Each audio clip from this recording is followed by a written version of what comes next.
June 25th. Evening Devotion.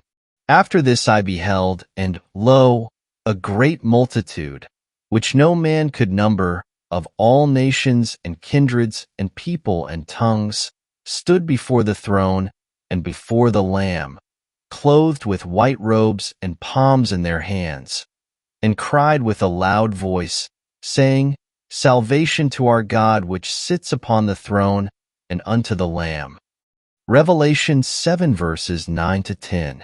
With the unveiled sight of the glorified Redeemer will be associated the certain reunion and perfected communion of all the glorified saints.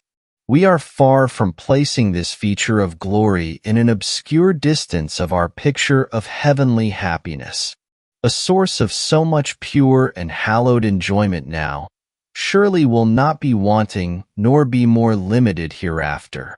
It is a high enjoyment of earth, that of sanctified relationships and sacred friendships, the communion of renewed intellect, the union of genial minds, and the fellowship of loving and sympathizing hearts. God sometimes kindly vouchsafes to smooth and brighten our rough and darksome path to the grave. But death interposes and sunders these precious ties. And are they sundered forever? Oh no! We shall meet again all from whom in faith and hope we parted, whom we loved in Jesus, and who in Jesus have fallen asleep. For we believe that through the grace of our Lord Jesus Christ, we shall be saved even as they. Heartbreaking as was the separation, it was not final, nor will it be long. The timepiece we wear upon our people reminds us at each second that the period of our reunion is nearing. Yes, we shall meet them again in closer and purer friendship. They wait and watch for our coming. Do not think that they forget us. That cannot be. And thinking of us, they love us still.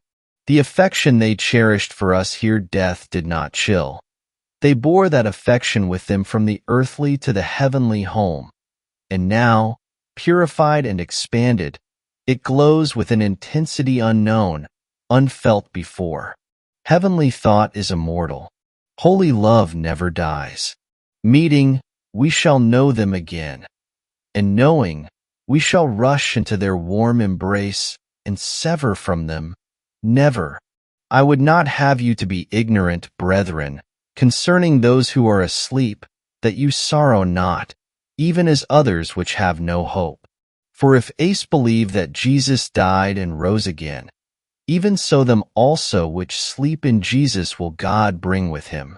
What a soothing, sanctifying thought! What a heaven-attracting hope is this!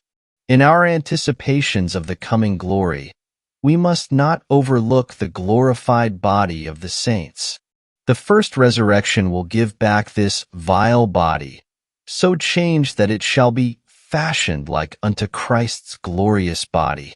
We have two examples of what this glorious body of our Lord is. The first was at his transfiguration, when the fashion of his countenance was altered, and his face did shine as the sun, and his clothing was white as the light. The second was when he appeared to John in Patmos, arrayed in such glory that the apostle says, When I saw him, I fell at his feet as dead. Fashioned like unto Christ's glorious body will be the glorified bodies of the saints. No deformity, no wrinkle, no defect whatever shall mar its beauty. It is sown in corruption. It is raised in incorruption. It is sown in dishonor. It is raised in glory.